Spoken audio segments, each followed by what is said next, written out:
مباراة سوريا وقطر. الحالة الأولى في الدقيقة 60، هجمة معاكسة للمنتخب القطري يقودها أكرم عفيف، الذي يرفع كرة طويلة إلى الجهة اليسرى باتجاه اللاعب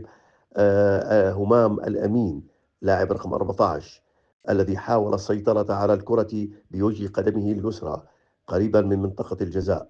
إلا أن الكرة لامست قدمه وتابعت طريقها إلى داخل منطقة الجزاء، فحاول اللحاق بها والسيطرة عليها تماما، إلا أن زكريا حنان الظهير الأيمن للمنتخب السوري كان يتابعه ويحاول المنافسة على الكرة. طبعا يد وساعد زكريا حنان اليسرى كانت على ظهر اللاعب همام الأمين من الخلف، لكنه لم تقم بعملية دفع. كان هناك احتمال لوجود عرقلة، حيث كان بالإمكان أن تصطدم الساق اليسرى للمدافع بالقدم اليمنى المتحركة للمهاجم، لكن القدم تحركت دون أن يكون هناك أي عرقلة، لكن الساق اليسرى للمدافع تابعت حركتها باتجاه القدم والساق، القدم الثابتة والساق اليسرى للمهاجم التي بدأت تتحرر أو تتحرك ترتفع عن الأرض، فقام اللاعب بتحريك ساقه حيث صدم ساق المهاجم اليسرى من الجانب، تابع ذلك حتى صدمت القدم اليسرى للمهاجم بالساق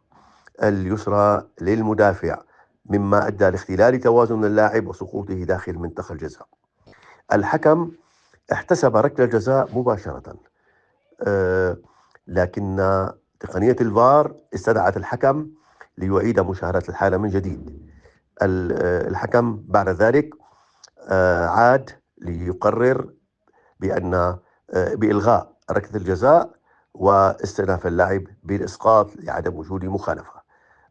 أعتقد بأن القرار كان خاطئا، وأن هناك عرقلة قد تمت من الخلف باستخدام الساق اليسرى على الساق والقدم اليسرى للمهاجم من الخلف، مما أدى لاختلال توازنه وسقوطه داخل منطقة الجزاء، وبالتالي كان من الواجب احتساب ركلة الجزاء للمنتخب القطري عند الدقيقة 60. الحالة الثانية في الوقت بدل الضائع المضاف لنهاية الشوط الثاني، كرة مع لاعب المنتخب القطري رقم 17 محمد مناعي، الذي حاول المرور بين مدافعين، فاستطاع أن يسبق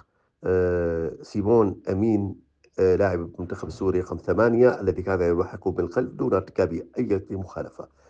طبعا استطاع المهاجم التقدم ولعب الكرة بعد ذلك بيسراه بين ساقي المدافع السوري رقم 2 أحمد فاقة،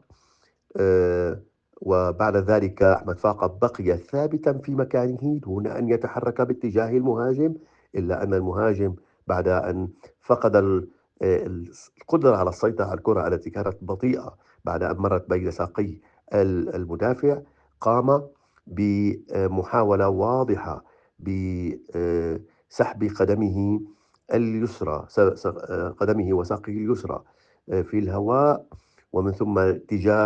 باتجاه ساق اليسرى للمدافع الثابتة والبعيدة، فقام بذلك بصدم الساق الثابتة للمدافع بوجه قدمه اليسرى، باحثا عن ركلة جزاء غير موجودة. الحكم القريب الذي يمتلك زاوية رؤية جيدة سمح بسماحية اللعب لعدم وجود مخالفة، فكان قراره صحيحا.